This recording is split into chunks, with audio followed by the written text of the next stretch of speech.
Waheguru Ji Ka Khalsa, Waheguru Ji Ki Fateh. Thank you to everyone for joining us this evening in the UK and the afternoon, where Virji, our guest today, is from. Thank you for joining the Panth-Punjab project for another discussion. The Panth-Punjab project is a collective platform for a new generation to analyze the context within which we exist and map out the networks of power that are mobilized against us and mark the signposts on our path towards liberation. Today, we'll be discussing the Delhi Morcha within a global context. While our attention has been on Delhi and the recent bills, observers have noted that there is a much more at stake than just the livelihood of the farmers. Beyond the immediacy of the bills that are currently being resisted, there's an underlying churning which will impact the region and the globe as a whole. And today we'll speak to Navyug Gill to discuss the Delhi Morcha in this wider context of diversity, solidarity, and democracy.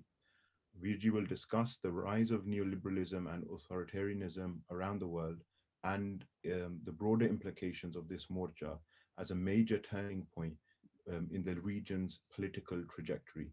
And I'll hand over to Gurnishan Singh. Waheguru Ji Ka Khalsa, Waheguru Ji Ki Fateh. Before we dive into today's discussion, just wanted to give everyone a little bit of a background on Navyug Gill, who has joined us today for this discussion. Navyug Gill is a scholar of modern South Asia global history studies, and he is also an assistant professor in the Department of History at William Patterson University. So his research explores questions of agrarian change, political economy, labor history, post-colonial critique, and global capital.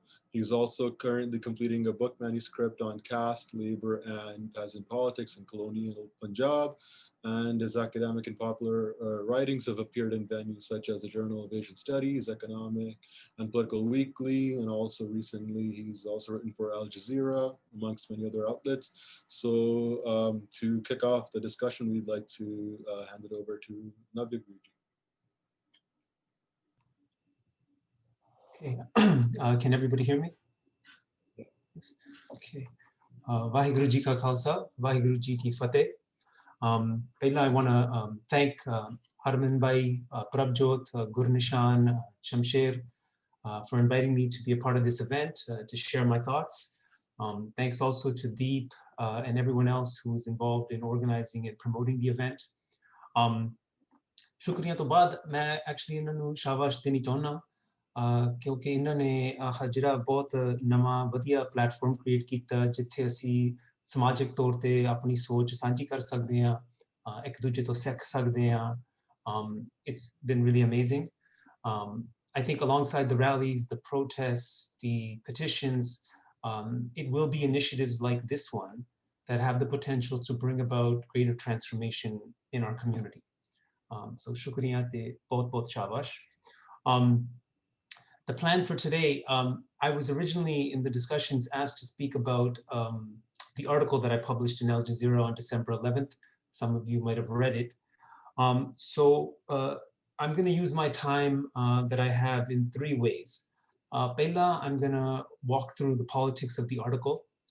Us to baad, I want to discuss two issues that I was not able to go into detail, but I think it's worth us considering.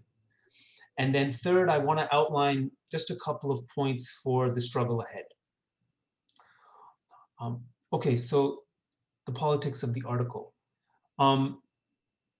Actually, the article, I wrote it on November 27th. And it was in the midst of euphoria, in the midst of anger, and in the midst of a sense of responsibility. Like many of you, when I saw those incredible scenes of our Naujawan pushing past police barricades and water cannons on the march to Delhi, I knew I had to do something. And I think usually we don't really talk about how aggravating the publishing process can be. It's almost harder to get published than it is to write. So this piece kind of floated in limbo, and sort of back and forth with editors and changes for almost 2 weeks before it actually appeared. Now, the reason I'm saying all of this is because I think in extraordinary moments like this, we need to take stock of our abilities and our talents and make sure we are present in all forms of struggle. So ਜਿਹੜੇ ਆਪਣੇ ਨੌਜਵਾਨ ਬਜ਼ੁਰਗ ਆਪਣੇ ਲੋਕ ਆ ਉਹ ਤਾਂ ਉੱਥੇ ਸਾਹਮਣੇ ਦਿੱਲੀ ਦੇ ਆਲੇ ਦੁਆਲੇ ਘੇਰਾਬੰਦੀ ਕੀਤੀ ਆ, right? There are people on the front lines engaging in that struggle. There are people here organizing rallies. There are people arranging logistics and supplies. People are singing poetry. People are giving interviews. People are working on legal cases. They're offering medical help. People are planning other kinds of political actions. I think writing is a form of struggle, and it is a terrain in which we have to engage in, rather than let the same old Delhi liberals dominate the conversation about us. And in that sense, Jira aha Nama Trolley Times Shuru Kita, it is a stunning achievement where a handful of people with determination have been able to produce a newspaper to be read by our people at the front lines within a matter of weeks. Now, the good news is, lots of new voices are, being published. They're giving interviews, they're giving analysis. So it is happening. I think we should encourage it and have more of it. Now, in the piece itself, I wanted to begin by making sure the narrative did not just revolve around the extraordinary moment of November 26th. So in the beginning, I sort of provide a short history of the mobilization because it's impossible to understand that event without recognizing the thankless and inglorious work of politicization that preceded it. For months, members of the Kisan and Mazdoor unions did that work. छोटे शहरां दे विच, पिंडां दे विच जा के, they gave speeches, they organized rallies, they printed leaflets to educate people about these new laws. This is how the unions developed the capacity and the credibility to lead this movement. They didn't just come out of nowhere. So even if we have a difference of opinion with a certain, or on a certain issue with a certain leader, I think we ought to tentatively respect their position because they have earned it in the years of this struggle. At the same time, we should keep in mind to the degree with which people have been politicized. It is incredible and it is uncontainable. So the people at the front lines are not only aware of these laws, but they're aware of their rights, they're aware of the situation, and they're aware of the people that are aligned against them. So what we have actually is a kind of symbiotic relationship between the leaders and the people. It is mutually reinforcing.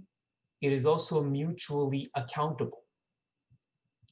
in a sense, there is no better example of democracy at work, right? What we're actually witnessing with all of the ups and downs, all of the missteps, the errors, the corrections, is a kind of democratic culture. And I think sitting here in the West, it's kind of hard to get our heads around it, because here they have reduced democracy to something you do every 4 or 5 years. You press a button, you cast a ballot. What we're actually seeing there is democratic practice. And even if it looks sort of,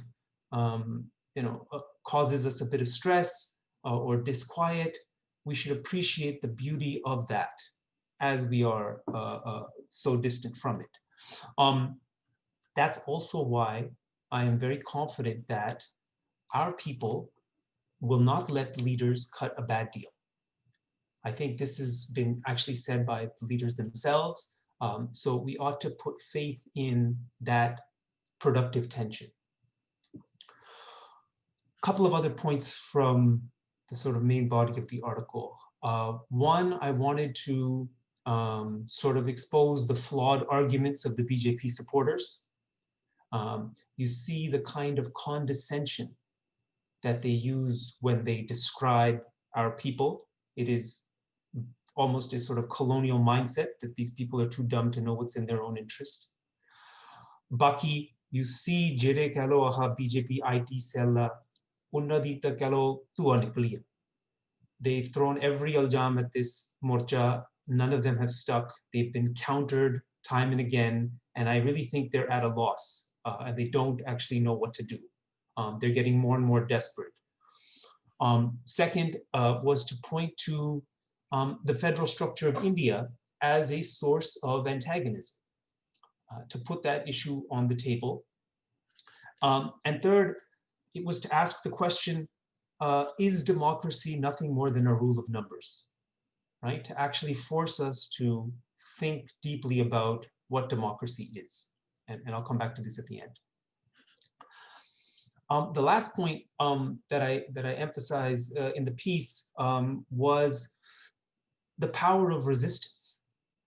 I was sort of tired of hearing about how stubborn Modi is, how stubborn the BJP is, right? Unhone keh lo Kashmir te nahi piche hate, unhone aha jehdi refugee citizenship law te nahi piche hate, demonetization te nahi kita, GST te nahi kita, hone Ram mandir utthe bana rahe Ayodhya vich, over and over and over again. So is karke they're not going to back down on this issue.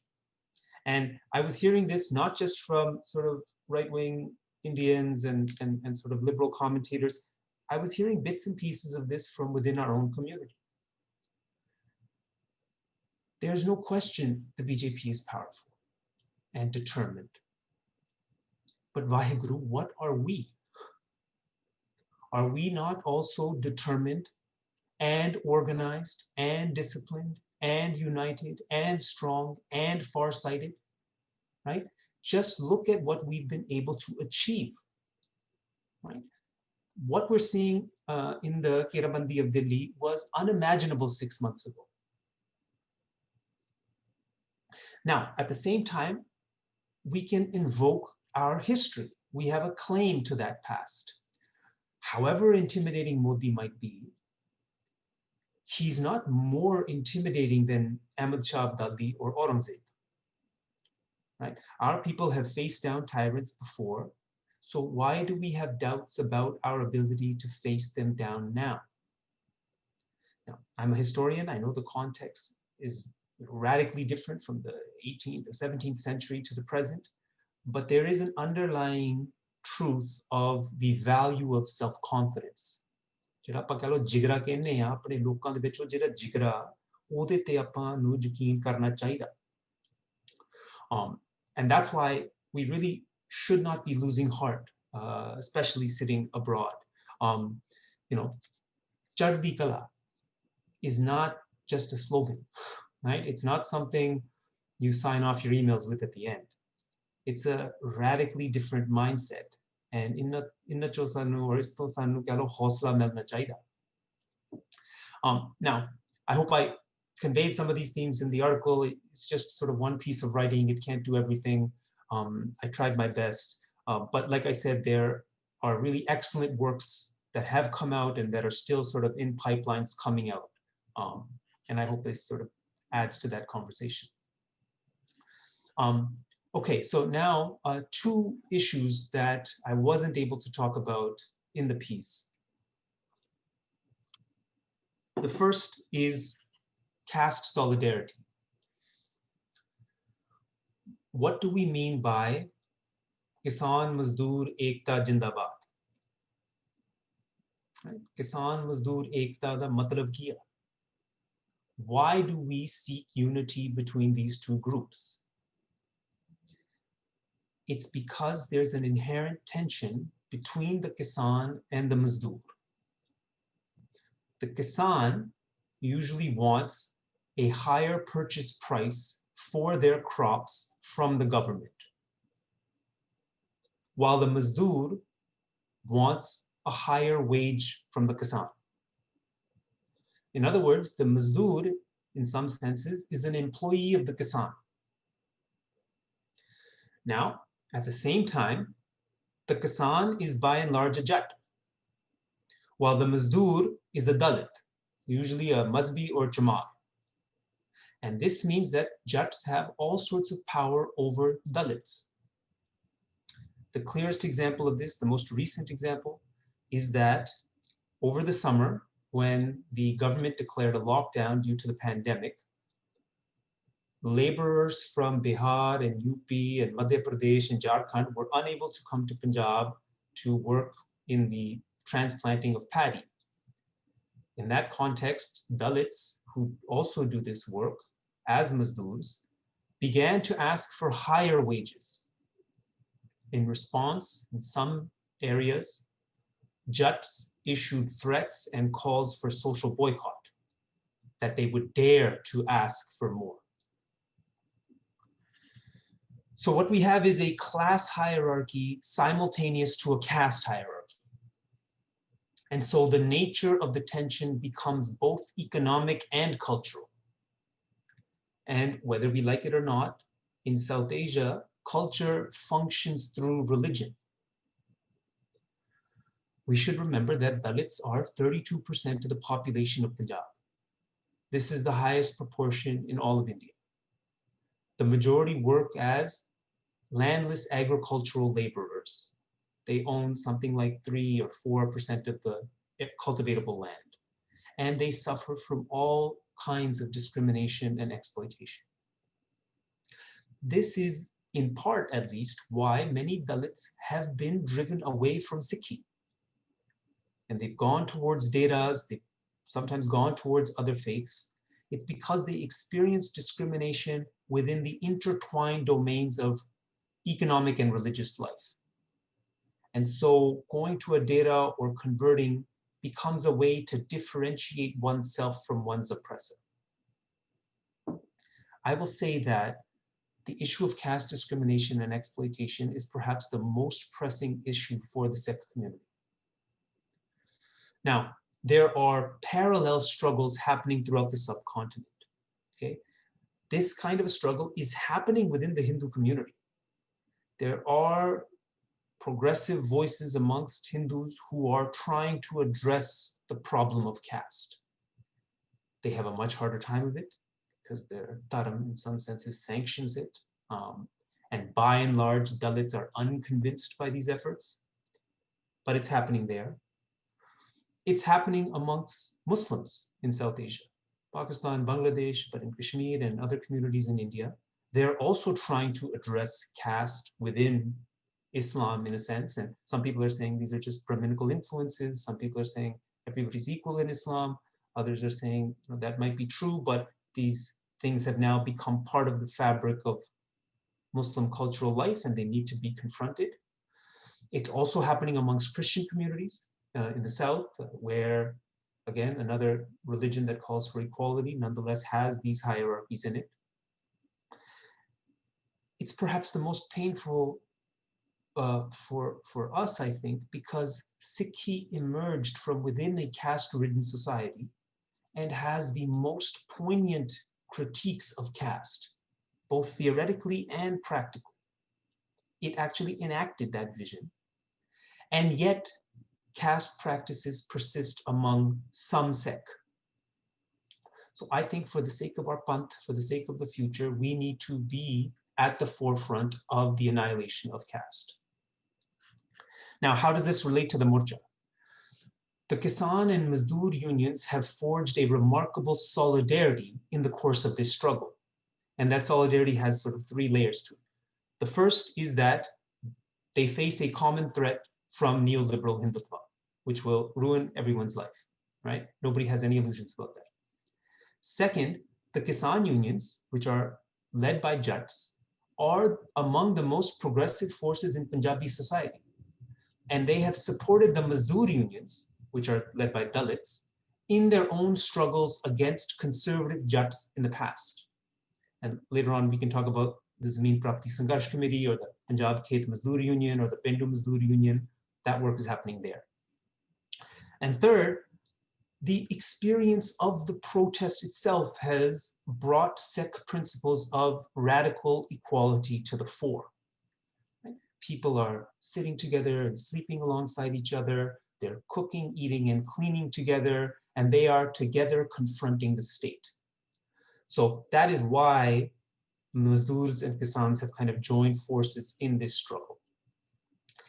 It is a contingent solidarity. Discrimination and exploitation have not evaporated. We don't have a utopia. But if there is hope, it is that this struggle will further empower Kisans and Mazdoors to bring about greater equity in Punjabi society. And I think we need to invest in that possibility. Now, the second point that I wasn't able to go into the article is the challenge to neoliberalism. Now, what is neoliberalism?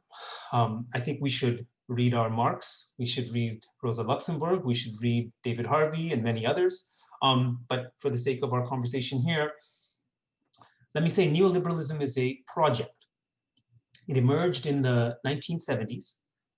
It refers to a set of political, economic, and ideological mechanisms. And it's led by corporations, by politicians, and by multinational organizations. It emerged in part because there was a pivotal moment in the 1970s where we saw two sort of contradictory tendencies. One was there was a declining rate in corporate profits. So profits were either stagnating or even coming down. And on the other hand, labor militancy was at its peak. Organized labor had the most power to extract concessions from companies in terms of wages and social security and other things. So it's at that juncture that neoliberalism emerges as a way to strengthen the power of capital. Now, how does capital become powerful, right? How did it become powerful in the first place? Two ways. The first, capitalism seeks to find places that are not under the sway of capital and then colonize them. Right? This is the 500-year history of colonialism, going across the world to find places that are not sort of capitalized and then do two things, right? Turn them into a place to extract raw materials and then a place to sell finished goods, right? So raw materials and markets is the way this sort of logic of capital spread across the world. The second is to find ways to devalue or destroy assets within capitalized spaces. So rather than going outward, you go within society and you find ways to sort of reinvest capital here and keep it circulating. Sometimes this is called planned obsolescence, the disruption economy, but the constant demolishing and rebuilding, the kind of real estate speculation bubbles we see, this is part of the kind of churning of capital within capitalized spaces. So neoliberalism then engages in both of these as a way to rescue the declining fortunes of capital. And it does this by aggressively pushing an agenda of deregulation, privatization, and financialization. So in short, it's a kind of campaign to privatize everything in order to secure corporate profit. And this is what allows capital to penetrate into domains where it had not been previously. Schools, transportation, healthcare, the postal service, sanitation, prisons, the military, right? All of these places become sites where capital can now invest. Simultaneously, it constrains the role of the state. You discredit government as inherently inefficient or unreliable, and that only the private sector can bring about progress. So, like I said, the ultimate aim is to force capitalist logic into every aspect of life by making people dependent on the market. So now, in the context of this morcha, we have a clear instance of neoliberal expansion. Right? The government is abdicating its responsibility for the population, which began under the Congress in the 90s, by handing over the agricultural sector to corporate interests. These are not agricultural reforms, right? People have been demanding reforms for 5 decades. This is simply a way for the Ambanis and the Adanis to enrich themselves at the expense of small-scale, largely independent cultivation. So therefore, this struggle is implicated in the fight against capitalism. It has anti-capitalist qualities. That doesn't mean it's exactly sort of revolutionary in the way we've thought revolution was supposed to look like in the past, but it is a direct challenge to the imposition of market logic in agriculture. And I think we have to find those threads and build upon them to develop a critique of capital from within our own contexts and our own histories. And people are doing this on the ground there. Panth-Punjab is an anti-capitalist act, right? Destroying geochips, closing Reliance Towers down. This is in that direction. And to switch gears, I think the American or the Canadian or the British left ought to pay attention to this because they have a lot to learn from what's happening in Punjab. Okay, now, just to conclude, the struggle ahead and some points for us to think about in the future. Three issues I want to sort of just highlight. One, the horizon of this struggle.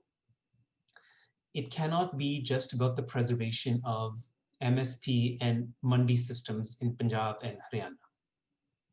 I was having a conversation with somebody the other day, and we were talking about how the Kisan and Mazdoor unions from other states need to block the remaining routes to Delhi. And they should do this not just out of solidarity, but they should do this to demand an MSP and Mandi system across the country. That all Kisans and Mazdoors should receive a fair price for their crops. There should be an equitable and rational agricultural policy that fulfills the needs of people and protects the environment. Right? We all know that before these bills, the situation was already dire, so there's no going back to a sort of bankrupt status quo. The second point I want to flag is to rethink democracy. Even if these bills are repealed, the problem is that Punjab does not matter electorally. It has 2% of the population. It has 13 seats in the Lok Sabha out of 543. Now that 2% of the population produced 70% of the rice and wheat that fed this country for decades. So proportional representation does not adequately address the position of minorities within a federal structure of India.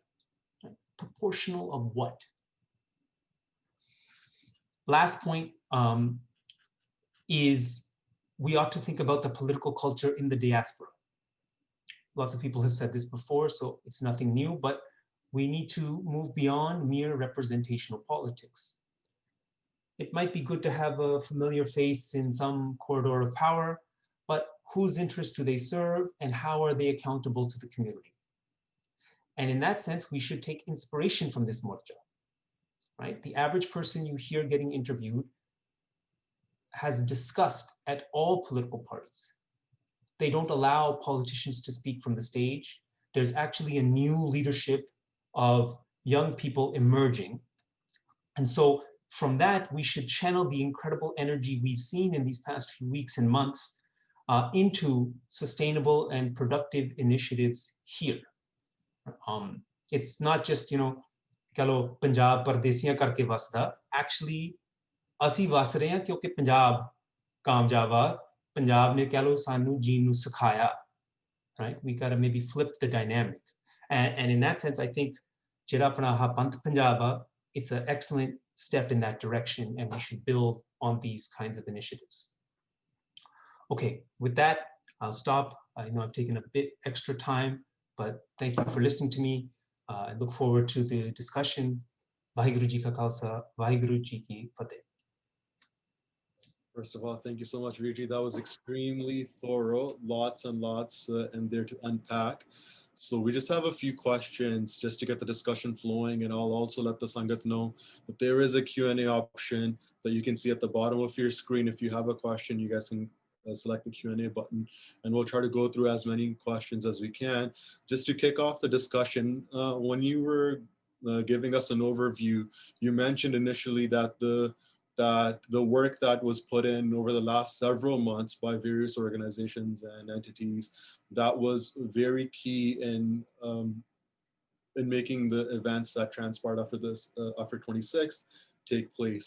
So one thing I wanted to ask you about was, we also saw there was a lot of Kisan unions that were also organizing and protesting, and they were putting out a lot of calls for shutting down railways, etc. But there were also other individuals that were coming to the forefront, that were setting up Morcha, and they were also going bend to bend, and they were trying to build a cross-class sort of struggle, sort of pointing out at the overall, recognizing the overall neoliberal agenda, and looking at the authoritarian, what the authoritarian regime in India was trying to do. And they made many connections to the individuals that had their stores in the markets, ਬਾਜ਼ਾਰਾਂ ਦੇ ਵਿੱਚ ਨੇ ਦੁਕਾਨਾਂ ਸੀਗੀਆਂ, ਉਹ ਸਾਰਿਆਂ ਨਾਲ connection ਉਹਨੇ ਕੀਤਾ। ਉਹਨਾਂ ਨੇ ਫਿਰ ਜਿਹੜੇ ਸਮਾਲ ਬਿਜ਼ਨਸ ਓਨਰਸ ਤੋਂ ਲੈ ਕੇ ਮਜ਼ਦੂਰ ਤੱਕ ਸਾਰਿਆਂ ਨੂੰ ਕਨੈਕਟ ਕੀਤਾ। ਤੁਸੀਂ ਉਹ ਜਿਹੜੀ ਆਰਗੇਨਾਈਜ਼ਿੰਗ ਸੀਗੀ, how do you view that, and what role do you think that played, and where do you think where do you think that should be moving forward to help shape this whole struggle? Yeah, that's a very important question. And I think it's on a lot of people's minds, because sometimes, I guess, in the diaspora, it's kind of, we're speaking to people, we're seeing things online. We have maybe a feel for how things sort of play out, but one is always getting a partial perspective. Even when you're there, you're getting a partial perspective. So there is no comprehensive perspective by anyone. So my sense is that these other groups played a very important role. It's like what I was saying about kind of democratic culture in Punjabi society, that there was a kind of open call. And this began with Kisan and Mazdoor unions, but it has become a wider struggle. And lots of people have kind of joined, taken initiatives on their own, done things that have brought more and more awareness and drew people into the movement. Listen, I'm the most cynical about celebrity culture and musicians and actors. I have very little patience for this. But in this struggle, several artists did a really good job of stepping up and being present at the different, nakke and different sort of sites, and raising their sort of, using their voice to raise people's awareness. So that is present, and we should acknowledge it. I think most of those voices also then recognize the importance of the unions in terms of their organized membership that has the infrastructure to kind of set up an action and do it, and arrange logistics and do things sort of on the ground. So I don't know if we want to even, we don't have to kind of allocate credit. It is this kind of collective effort. It has grown. More and more people have become involved. The last thing I'll say is, ask yourself, why is there such a repeated emphasis on unity? Kisan Mazdoor Ekta or Kisan Ekta Jindabad, right? Because our people have experienced division. They've experienced people selling out the movement or various movements in the past. So now there's this overarching emphasis on keeping it united. And so far it has held. And I think that is a testament to everybody on the ground being aware of the stakes being so high and not wanting to just sort of promote themselves and kind of do any kind of renegade operation that might jeopardize the struggle. It is touch and go, it's tense, but I see all of those kinds of tendencies at play.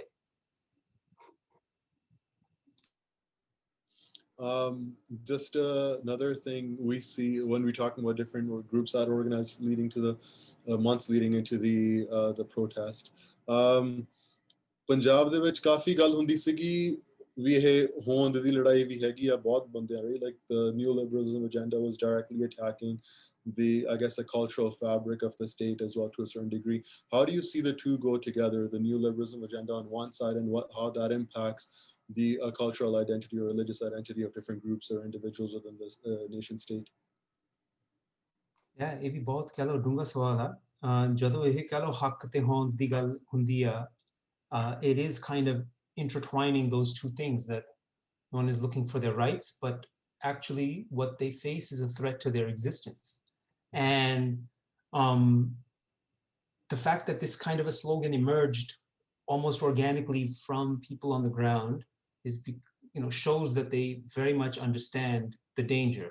The neoliberal agenda and the Indian government's kind of policy, the callousness of it is they actually don't care, what happens to Punjab, right? They can use Punjab for 4 or 5 decades to feed the country, and now they're willing to kind of throw it to the nightmare of market volatility. And from this sort of sector of the economy, which Punjab is dependent on agriculture, it will have actually a ripple effect very quickly throughout all sectors of the economy, and then in that sense, actually social relations. And that's why people have used the word hond. I put it in the article as well. So I think rather than a kind of, it's like it's disregard and callousness, and letting the market sort of do whatever it will do, be damned the consequences. And that's where I guess the language of hond has come in, because people are fighting back against that. So that's how I kind of see it as part of it's part of a plan, but it doesn't have to be deliberate in the same way as maybe we've seen in the past with kind of extermination or genocide.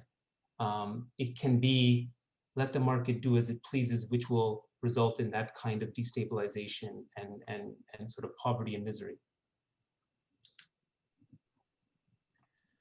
So, Vijay, you're talking about like the possibility of solidarity, especially with like the left outside in the diaspora. How do you see India? Well, how do you think India is viewed outside of India, right? Especially in relation to like neoliberalism, especially in relation to like this tagline that seems to kind of follow India everywhere, the world's largest democracy. So how do you think we should be viewing India, and what is India to neoliberalism and to authoritarianism?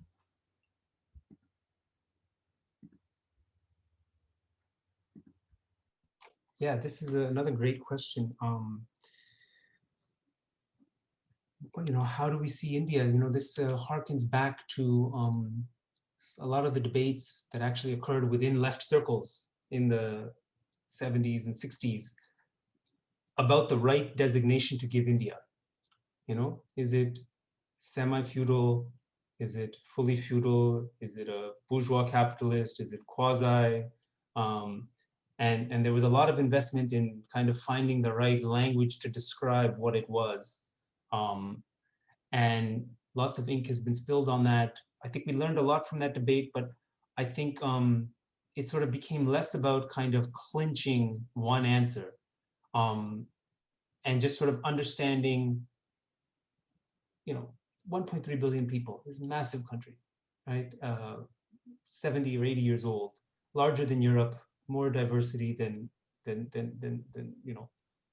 all the sort of European sort of, individual sort of qualities of regions and such. And so what the Indian government does in Nagaland is different than what they've done in Kashmir or what they're doing to Dalits in Orissa. and what they've been doing in Punjab. And so it's a kind of, there's a kind of overarching kind of complex, but it plays out in different ways in different regions. I think the question with the left, though, is that we have to understand that this is the problem of translation. And what I wanted to say was, I think that American or Canadian or Western leftists ought to pay attention to this movement, because usually the conversation has been dominated by Indian leftists. And these are Indian leftists, so like the whole conversation about the left in India is layered, right? You have the parliamentary left, the CPI and the CPIM, which have been in state power, they've run in elections, they've been aligned with the Congress government, and they are almost completely bankrupt. They have no kind of credibility in Punjab. I mean, they have some pockets of support and they actually run the government in some places. There's that. Then there's been leftists who have been outside of the party system, who've engaged in armed struggle in the past. There's leftist groups in the center of the country that are involved in an insurgency against the Indian government. There's other above ground leftist forces in Punjab who also don't like the CPI and the CPIM and have a kind of different vision, right? So what we should, I think is that nobody has a monopoly on anti-capitalism. Nobody owns it. It's available for all of us to engage in. And in the West, it is usually people that are aligned with the CPIM that become spokesmen of radical politics sitting here. And white leftists, which they don't know, they look at them and think, oh, these are sort of progressive people kind of saying mostly the right things, and they kind of align with them. But then that perspective sort of becomes they're like the India whisperers, right? And sort of dominate the entire conversation. That's why I think as SEC, we ought to be able to articulate a kind of anti-capitalist politics from within our own location and not let them just monopolize this sort of all India way of looking at the world.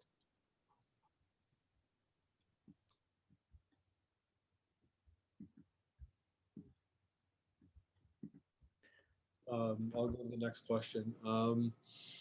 So in your article for Al Jazeera, and also within the intro that you just gave, one thing you mentioned was the way democracy should be working and the way the people have come onto the ground and how they're organizing. If you can expand a little bit on that, because you called it as an arithmetic of democracy in the region, right? Because there is a huge push by the BJP that's saying that, oh, they have a majority government, they pretty much I guess speak to the will of the people, and this is what the people want, essentially, right? That's what they're saying, that they're completely legitimate in whatever actions they take, be it in regards to these 3 rules at hand right now, or be it in regards to the action that they took for Kashmir or the citizenship bills or anything that they have done ever since they came into power. How do you see their claim to this legitimacy and democracy the way they wanted to operate in the region? What are your remarks in regards to that?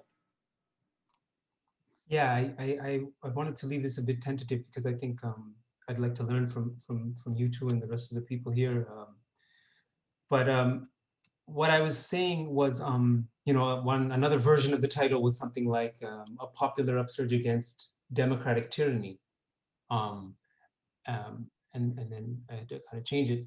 And so I put neoliberal arithmetic, and the neoliberal part we sort of talked about a bit before. The arithmetic part is that question of what is democracy, and what does it mean to kind of, use this kind of crass tally of numbers to designate huge groups of people unimportant.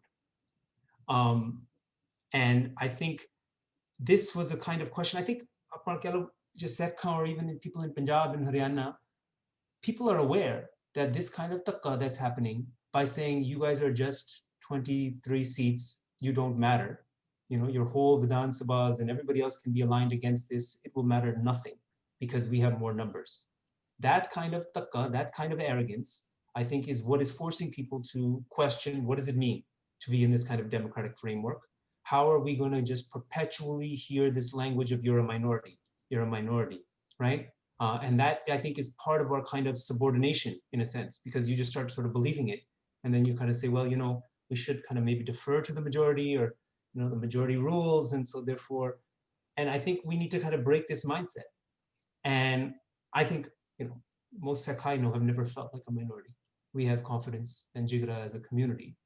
But the other side of this argument I was making, it was actually for the Indian liberal, right? Not the right-wing Indian, who I don't think we have anything to say to, but the Indian liberal who believes in the Constitution, who believes in this idea of a kind of democratic India.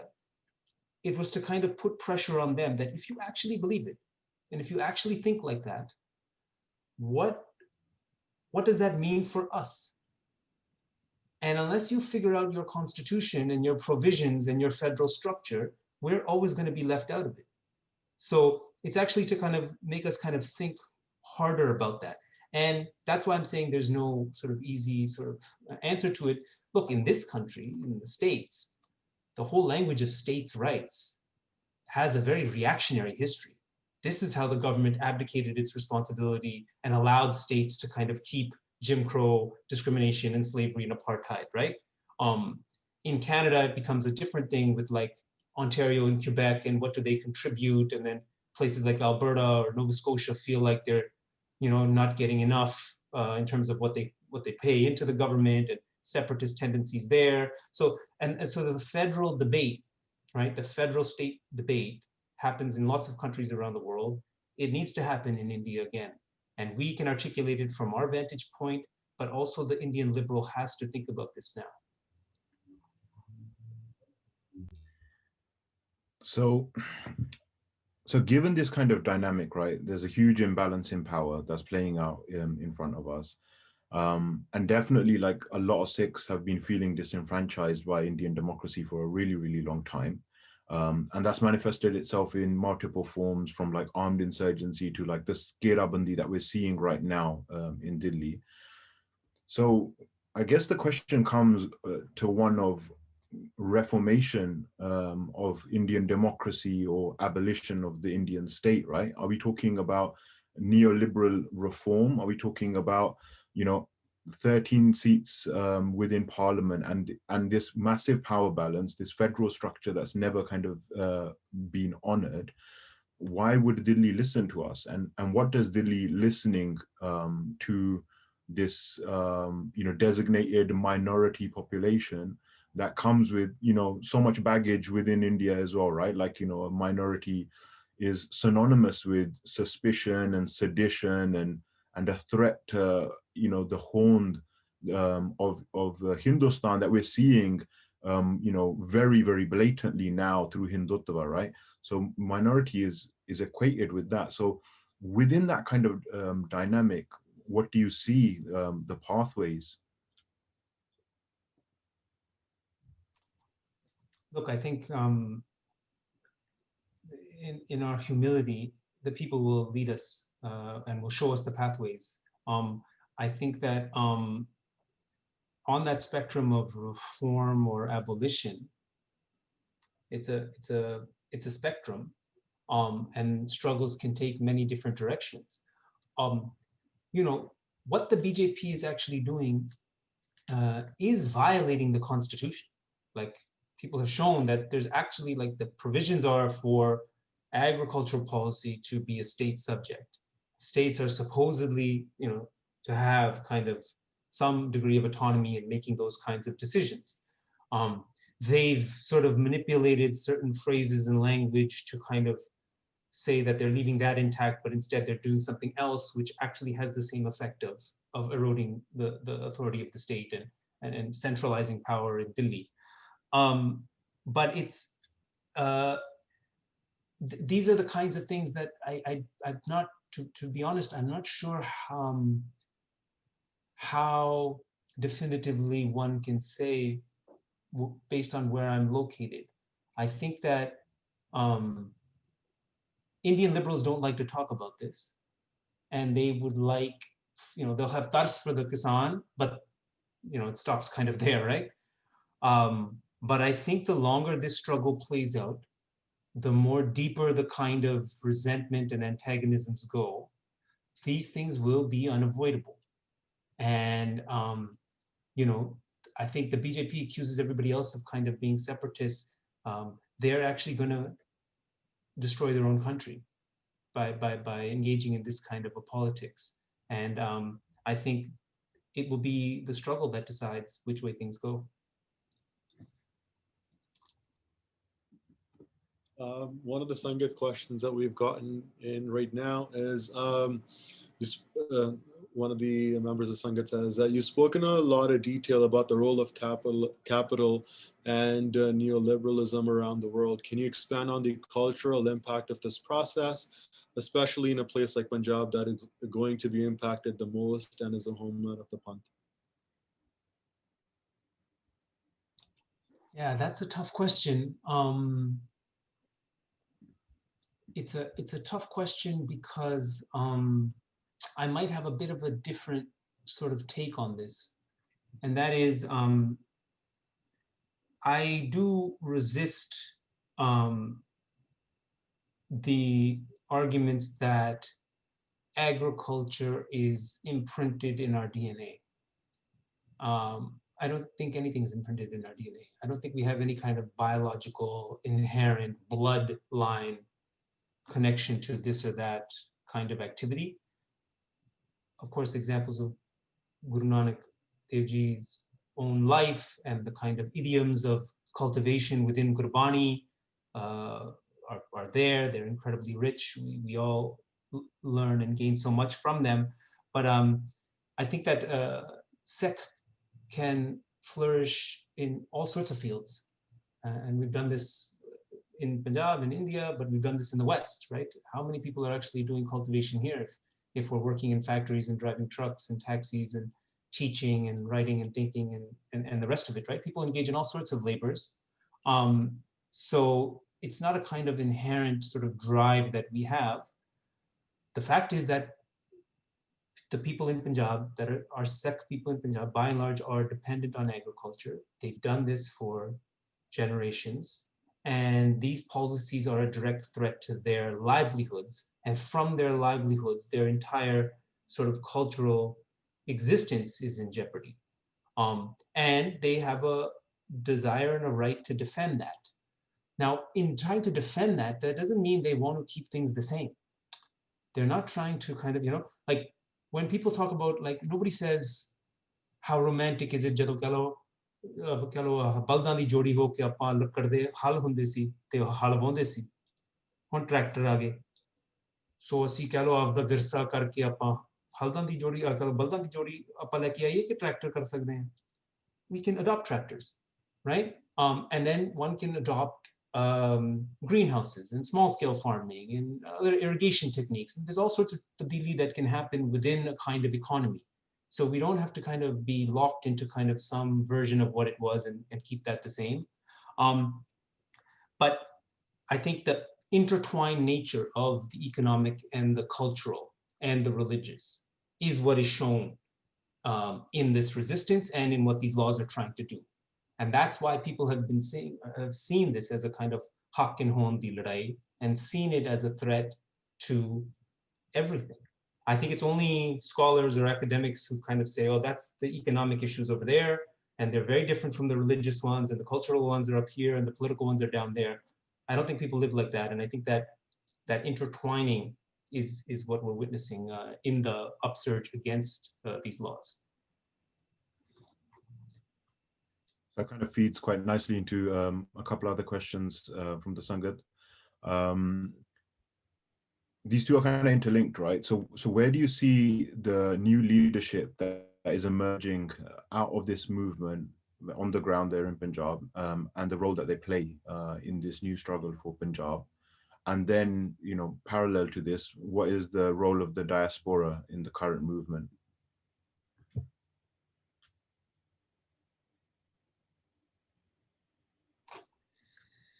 Again, very powerful questions. You guys keep saying Sangat questions. There's such a loss that we have because I'm only looking at two screens or whatever, and kind of, you don't feel actually the Sangat, and you can't see people, nodding or shaking their head or, squinting their eyes or smiling. You don't get any of this. So it's a very kind of alienating experience. I trust that there are some people listening, but you don't actually know. Maybe one day CAD will all be in the same room at some point. The new leadership is really heartening, and it's young women, young men, you know, university students, people doing kheti badi, people, you know, transporters and other fields who've really come to the fore and taken charge in different ways. That independent initiative that is kind of part of Sikhi, the kind of mindset that one can see an issue and rise to the occasion and do something about it, is sort of beautifully on display. What I see foremost is a disgust of existing political parties. Almost every voice I've heard kind of knows full well how bankrupt the Akalis are, the Congress are, the Aam Aadmi Party is, right? And again, that's a lesson for here, because the moment you tell somebody in this country that you're not a Democrat, they look at you and say, are you a Republican?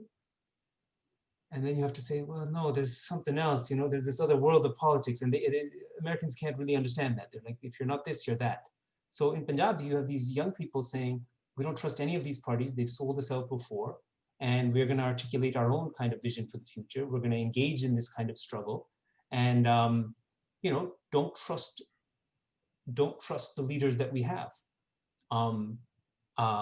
That, I think, reflects a degree of politicization that is remarkable.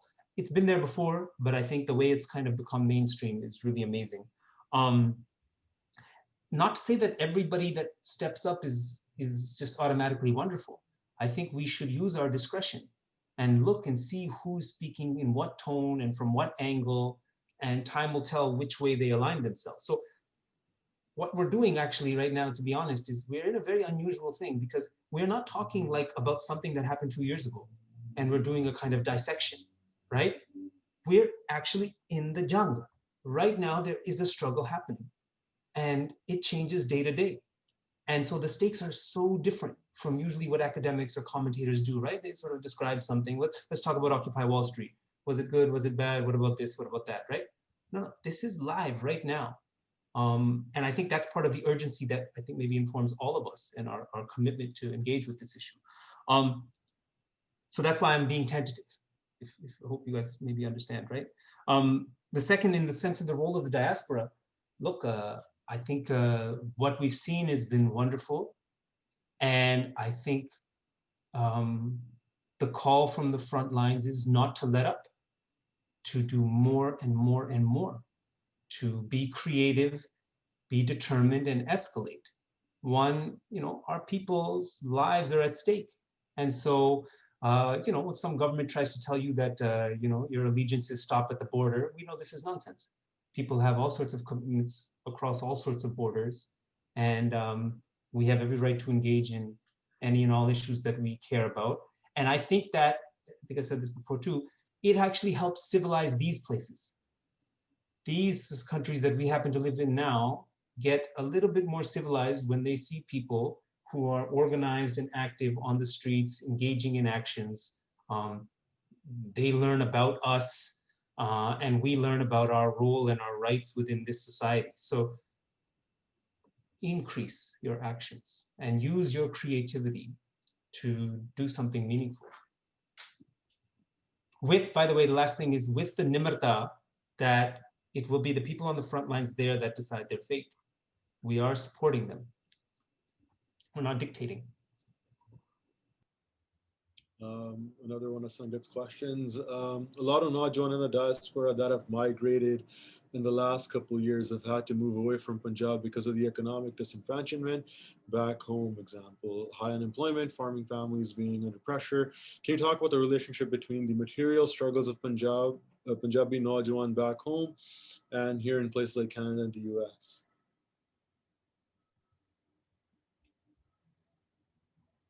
Sort of the parallels between the struggles, or? Yeah.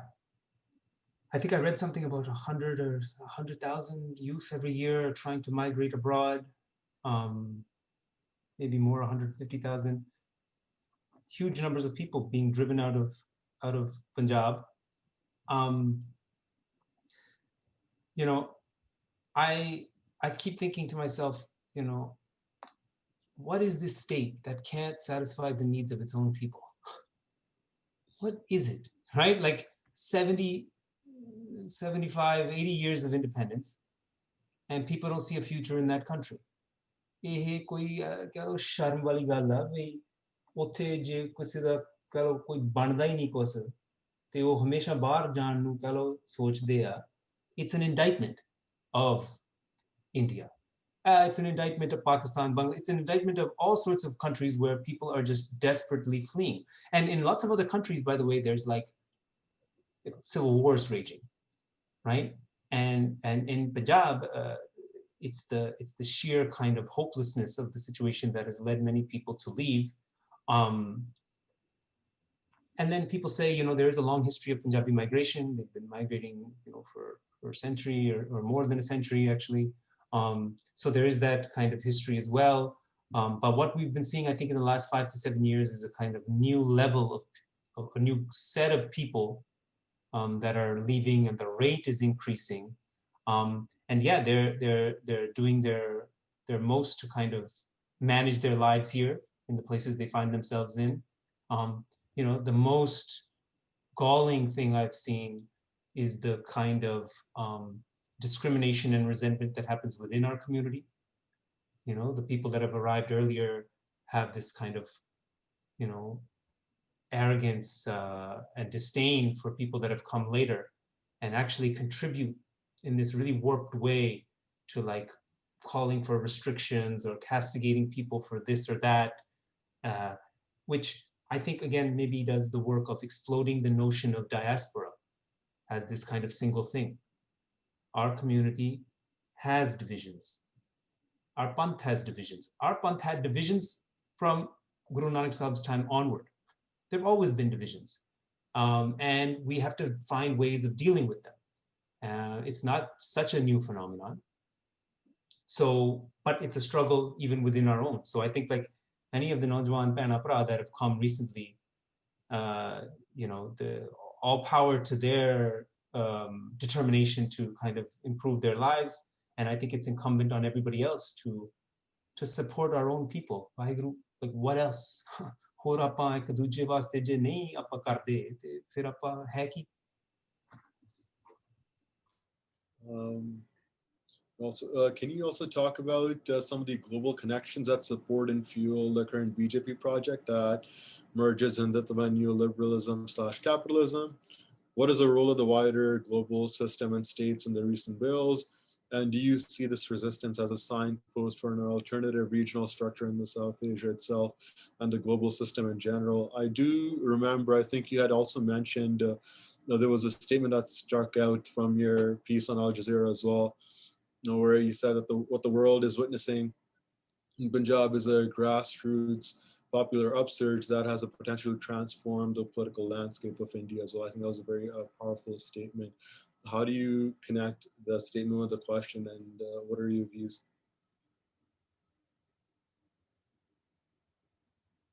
Yeah, these are very important questions, very profound connections people are making. In terms of the global system and the BJP, I think a lot of people I've been thinking about as well, this kind of alignment of like the BJP's Hindutva and this kind of neoliberal politics, the Ambanis, the Adanis in particular. And I've been thinking elsewhere about how they're sort of mutually supporting each other, but I don't think they're beholden to each other. I think that in the BJP, the Ambanis and Adanis have found a vehicle through which they can increase their profits.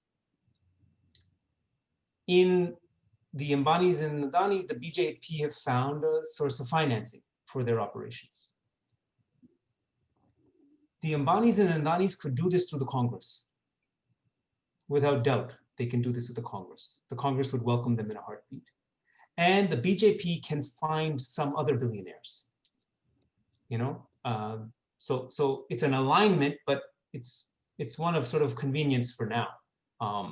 And they'll switch their allegiance to the Congress if the Congress will do what they want them to do, and if that serves Congress interests. So the BJP's plan, I mean, the Ambani one is kind of sort of naked in the sense of profit. Increase profit every quarter, every year, forever.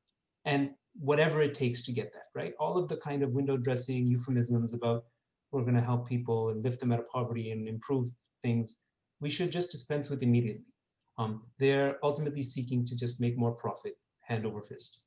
With the BJP, it's a more pernicious kind of argument, because in addition to the usual Hindutva logic of Hindi, Hindu, Hindustan, one language, one religion, one country, they're now trying to create one market and sort of further reinforce the power of this unitary government in Delhi. And so it's going to erode regional autonomy and sort of weaken states and create this one sort of logic that permeates through religion and language and then economics. And in that sense, you know, it's part of a global project, that this is what has been done in this country, in the States. They're actively engaging it in Canada and elsewhere, and they're doing this in Latin America and Africa as well. These companies are sort of pushing the idea that governments are inherently inefficient, that they're inherently unable to, you know, deliver to their populations, and that only private companies can do this. So that's the idea, right? That privatization is the universal solution to every problem. And they're trying it here with everything you see, and people are resisting. And so to the second part of the question, I think drawing those larger connections is very tentative. And I think it's kind of some of the work that people in the diaspora and elsewhere are doing. Look, our people are like fighting the most bigoted, vicious majoritarian government in recent history, right? And they're staring them down and fighting back. I think it's for other people then to learn from them and seek out making those connections. That's why I keep saying, like, the American or Canadian or British left should be sending delegations, should be like full-on solidarity strikes, should be saying these people are leading the movement. They're showing us how to, you see a video of them shutting down Reliance Towers. ਪਿੰਡਾਂ ਦੇ ਵਿੱਚ ਜਾ ਕੇ ਉਹਨਾਂ ਦੇ tower ਬੰਦ ਕਰੋ, ਉਹਨਾਂ ਦੇ malls ਬੰਦ ਕਰੋ, right? ਉਹਨਾਂ ਦੇ chips ਆਪਣੇ ਫੋਨਾਂ ਚੋਂ ਕੱਢੋ. I was saying, you know, one of the trajectories, for instance, just thinking in my head, one of the trajectories of this kind of anti-capitalist struggle is, ਇਸ ਮੋਰਚੇ ਦੇ ਵਿੱਚੋਂ ਕਹਿ ਲਓ ਜੇ 5000 ਬੰਦਾ ਨਿਕਲ ਕੇ ਕਵੇ ਵੀ ਅਸੀਂ ਲੁਧਿਆਣੇ ਬੱਸ ਅੱਡੇ 'ਚ ਜਾਣਾ, ਤੇ ਉਹਦੇ ਵਿੱਚੋਂ ਕੋਈ ਪ੍ਰਾਈਵੇਟ ਬੱਸ ਨਹੀਂ ਨਿਕਲਣੀ, ਸਾਰੀਆਂ ਤੋਂ ਸਾਰੀਆਂ ਸਰਕਾਰੀ ਬੱਸਾਂ ਹੋ ਗਈਆਂ, ਜਿਹੜਾ ਆਹ ਪ੍ਰਾਈਵੇਟ ਬੱਸਾਂ ਦਾ ਕੰਮ ਆ ਇਹ ਮੁੱਕ ਜਾਣਾ, ਬਸ ਮੁਕਾ ਦੇਣਾ। ਜਿਹੜੇ ਉਹ ਬੱਸਾਂ ਦੇ ਮਾਲਕ ਆ, ਜੋ ਉਹਨਾਂ ਨੂੰ ਪੈਸਾ ਪੂਸਾ ਮਿਲਦਾ, ਠੀਕ ਆ, you can pay them out, ਜਿਹੜੇ ਉਹ ਡਰਾਈਵਰ ਆ, ਕੰਡਕਟਰ ਆ, ਉਹਨਾਂ ਨੂੰ ਸਰਕਾਰੀ ਮੁਲਾਜ਼ਮ ਬਣਾ ਦਿਓ, ਤੇ Punjab roadways becomes a kind of viable interstate bus service, right? 10,000 ਬੰਦਾ ਪਟਿਆਲੇ ਭੇਜੋ, 10,000 ਬੰਦਾ Amritsar, Jalandhar, and we get rid of this lord of privatizing transportation, right? Turn your attention to the schools, this Sacred Heart, this one and that one. ਚੱਕ ਦਿਓ, ਉਹਨਾਂ ਨੂੰ ਮਾਲਕਾਂ ਨੂੰ, give them whatever compensation, make it sarkari, and allow the population to have a decent education system. So there's so many things for this to kind of, directions for this to go. And that's why I don't think it's just a rear guard defensive action. It can become offensive. People can actually not just try to preserve something, but fight for something more. So ਤੁਹਾਡੀ ਗੱਲ ਦੇ ਵਿੱਚੋਂ you know, ਖਿਆਲ ਆਉਂਦੇ ਆ, right? So when I'm like kind of watching the coverage from here, it seems like the relationship that the Western media has, that the left has here in the UK, and I'm sure it's similar in North America, is Punjab is almost this like, it's almost a non-existent place, right? It's like really far away. They don't really have a connection to it. Like they don't talk about it. Like I give a recent example is here in the UK, you know, with Brexit, there's like this lorry stoppage, and Khalsa Aid and a couple other charities, they went and gave langar. And that was like all over the national news here. It became a really, really big story. And people are obviously drawing the parallels to the Caste Morcha, that the national media here in the UK hasn't really covered it. The left hasn't really talked about it in the same way as a struggle of workers against capitalism, against neoliberalism, against Indian authoritarian fascist regime. So in terms of like escalating and in terms of like building that solidarity, what do you think we can do more to bring Punjab and this struggle onto the radar of progressive leftist organizations out here in the diaspora, especially? Yeah, very powerful questions and large sort of issues, I think, for all of us to grapple with. I think I sort of peripherally watched the situation at the border, and I think it's Dover, right? And the kind of drivers, jo Khalsa ne kita, bahut vadiya kita, shabash unnu nu.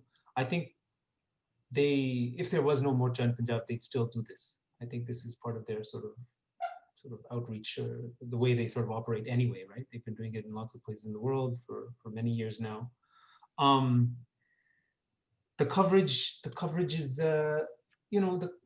that's why I said at the beginning, covering this issue is actually a part of the struggle. We're actually having to fight kind of tooth and nail for both sides of coverage. One side being the reporting, and then the other side being the analysis and sort of commentary. We have to take it seriously. Like, we actually can't just, we're not grateful if somebody asks to interview you for a story. Maybe we ought to be the ones doing the stories. Maybe we ought to be the ones that are writing the analysis. We ought to be in power in some of these newsrooms and make some of those decisions. But even that, it's no guarantee of anything. It's good because it creates more possibilities, but you can have conservative, narrow-minded, kind of liberal sect occupy those positions and nothing will get done either, right? So I'm always kind of wary of the get into positions line of argument. I don't dismiss it out of hand, but we should be skeptical of it, even as we engage in it. I don't know, I mean, it's hard to say, but I think one thing that we maybe should emphasize more is like the revolutionary qualities of Sikhi and the unique, incredible, and beautiful contribution to humanity and what it's done for our people and kind of humanity at large.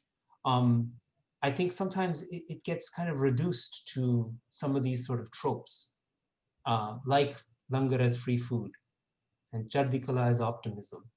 Right? There's something casual about the way this kind of translation works that I think diminishes how unique and incredible those institutions or concepts are. And that, I think, unless we articulate it, nobody else will. And nobody else will care. And so then if we are sort of ghettoized and kind of marginalized, it's kind of our own doing. You have to actually fight yourself out of marginalization. Kisi ne thode te tars karke nahi karna. ਤੇ ਇਹ ਤਾਂ ਸਾਡੇ ਕੌਮ ਦੇ ਇਤਿਹਾਸ ਹੈ ਅਸੀਂ ਕਿਹੜਾ ਕਿਸੇ ਦੀ ਗੱਲ ਮੰਨਦੇ ਸੀ ਉਸ ਹਿਸਾਬ ਨਾਲ so I think it is a fight. Maybe I'm repeating myself and people are going to roll their eyes, but it is the struggle.